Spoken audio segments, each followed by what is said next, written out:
Have you heard of these stories? Constitution DAO's bold crypto bid for US Constitution falls short. Assange DAO concludes raise with $53 million to help Julian fight for freedom. A crypto social club that costs $8,000 to join just got a $100 million valuation. You may have seen the word DAOs showing up more and more. I'm not going to pretend that I'm any expert in this.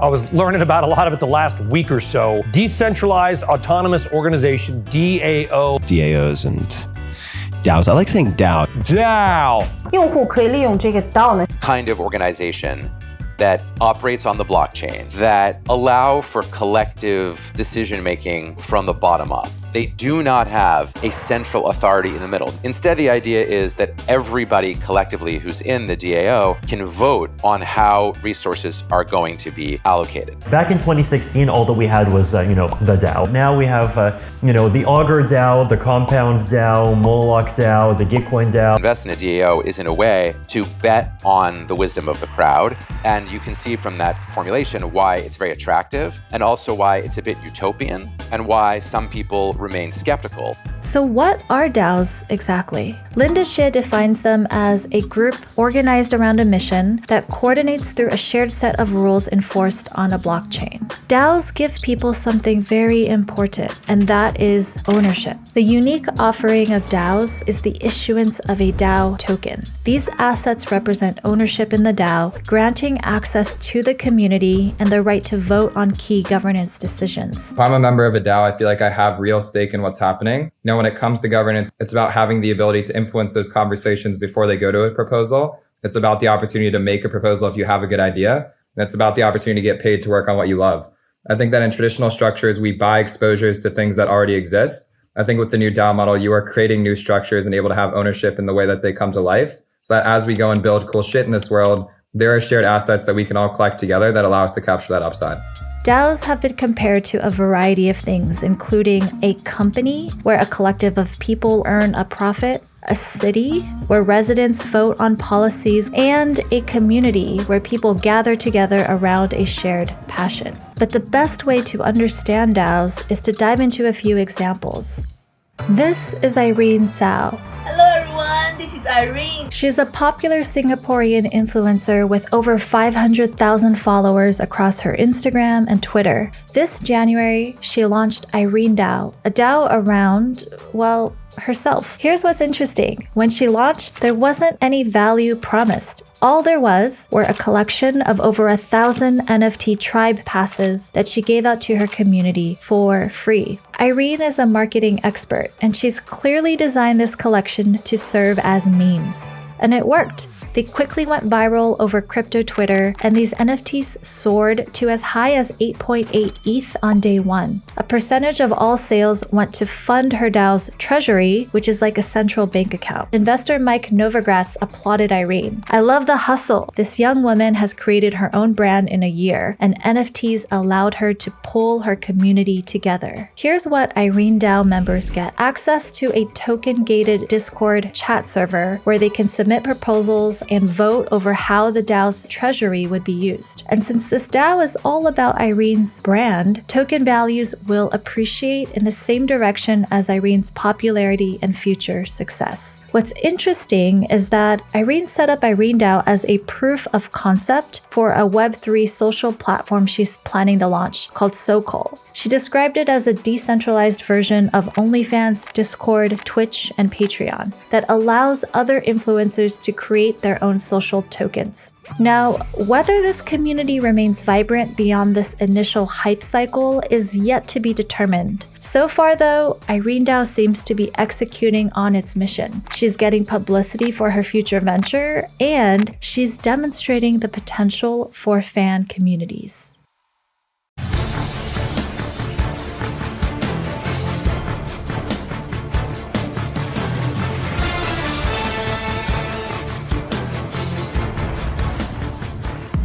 The NBA is a self-managed limited corporation whose members are 30 individual basketball teams that are corporations themselves. The average franchise value is $2.2 billion.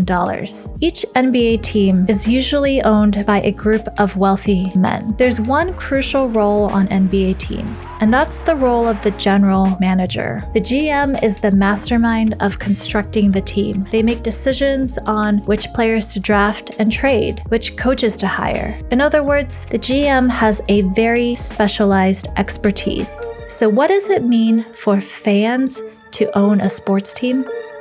Enter KrauseHouse. KrauseHouse was started by a product manager and an engineer. Okay, let's think of something really, really crazy that we would love to build. And so we're like, what better way than to organize a community of fans with the goal to collectively own and operate an NBA franchise as a DAO? We spun it up. We weren't sure what people were going to think. Who are these guys? What does this mean? KrauseHouse conducted an NFT sale in November 2021, where they sold about 4 million tiered membership tickets. Those who collected an NFT also got access to the KrauseHouse DAO. KrauseHouse will need to decide on its ownership model of a team. If they go for majority ownership, this comes with responsibilities around players, contracts, and staff, things that they may not have expertise in. Or they could go for minority ownership and have little governance say, but what they could do is provide input around marketing and events. Some upcoming proposals include exploring buying smaller leagues to experiment with governance in lower stakes environments first. They also need to sort out potential regulatory concerns. KrauseHouse brings up many questions. How will decentralized governance work for professional sports leagues in the future? And what happens when anyone could just buy a governance token? Can NBA players buy in and potentially have ownership say in a different team's operations?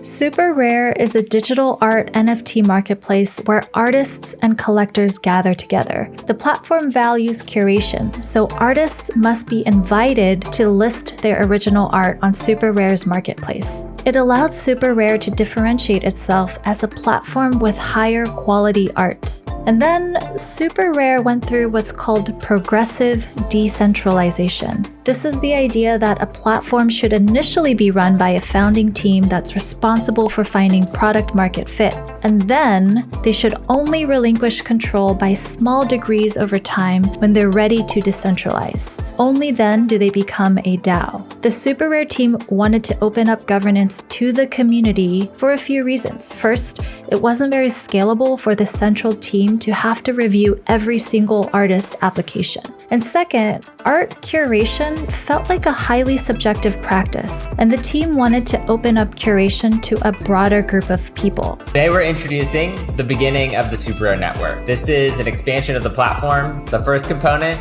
is the rare token. They made sure to drop rare tokens to existing users of their platform, rewarding their longest-standing users with more tokens. The second component is the SuperRare DAO. One of the biggest challenges of setting up any DAO is designing the right governance model for the community. Inviting the entire community to weigh in on every micro decision is a recipe for inefficiency. Here's what they did. They had a 7-person governance council of trusted people. This council ensured that proposals were high quality. They also created something called spaces, which were like independently run galleries with their own curators. This ensured that the quality bar was still high and not just anyone could post their art. So people could propose an idea for a space, but those proposals went through both the governance council and the community for vote. One key benefit of DAOs like SuperRare is they help establish network effects, where the value of a product or service increases when the number of people who use that product or service increases, achieving an exponential growth effect that's very difficult to challenge once in full steam.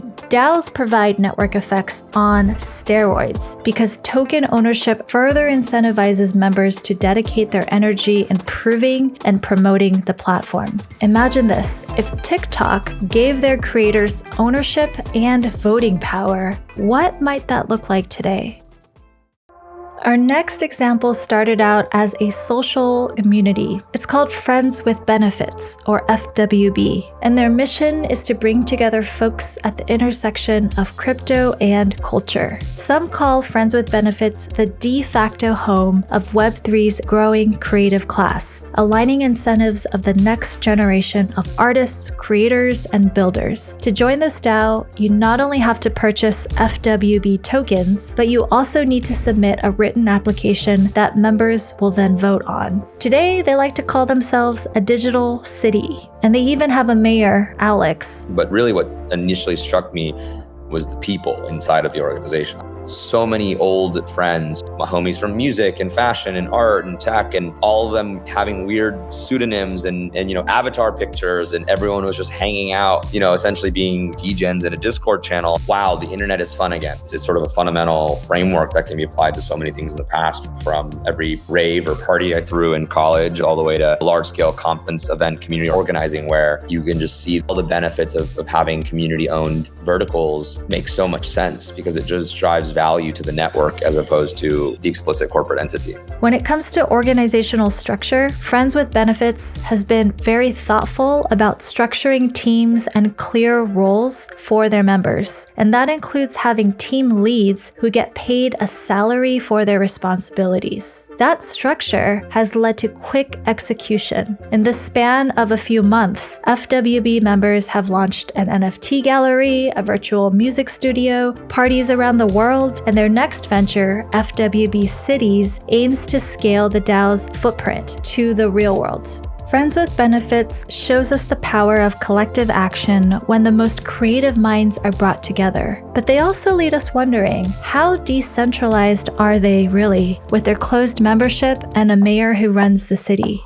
These examples just scratch the surface. There are media DAOs like Bankless DAO, which has the mission to onboard 1 billion people to crypto by publishing essays, launching podcasts, and producing research reports. There are investment DAOs, which are like venture capital firms, pooling resources from different high net worth individuals to invest together. Some of the largest DAOs are protocol DAOs, like Uniswap, which is a decentralized crypto exchange where community members can propose, vote on, and implement changes to the underlying mechanics of the network. There are IRL DAOs, like CityDAO, which purchased a parcel of land in the crypto-friendly state of Wyoming, or Lynx DAO, which wants to acquire real-world golf courses and build a global golf club. In the future, we'll see DAOs for funding scientific research, tackling climate change, raising awareness to human rights violations, and any issue that requires collective action. There are even services today to help you set up your own investment club with a group of friends as a DAO. This all sounds great, but they come with quite a number of risks and challenges as well. The big elephant in the room are regulatory risks. DAOs play in a legal gray zone today. First of all, DAO tokens risk being classified as unregistered securities. Then there's liabilities. Unless DAOs register as limited liability corporations, their members might be personally liable in lawsuits. There's also DAO investment clubs. If they're not careful, they might be classified as investment companies, and that puts them under regulatory oversight. And finally, there's the vast territory of employment law. Are their members actually employees? Are they contractors? And if so, there are all sorts of compliance and paperwork that DAOs are avoiding. DAOs also need to be extremely thoughtful about getting their token strategy and governance right. Decentralization can be slow and inefficient. Voters can be apathetic and not want to participate. And token-based membership can leave the floodgates wide open to lower quality community members. Let's also talk about community. DAOs like to emphasize the strength of community, but anyone who's been part of a community knows they take time, attention, and commitment to nurture. As you can see, DAOs are in a highly experimental phase right now. There are a lot of lessons to be learned and best practices to be shared. But in the meanwhile, they provide an opportunity for groups of people across the globe to create communities from scratch, to coordinate on any mission, and to have ownership in their work.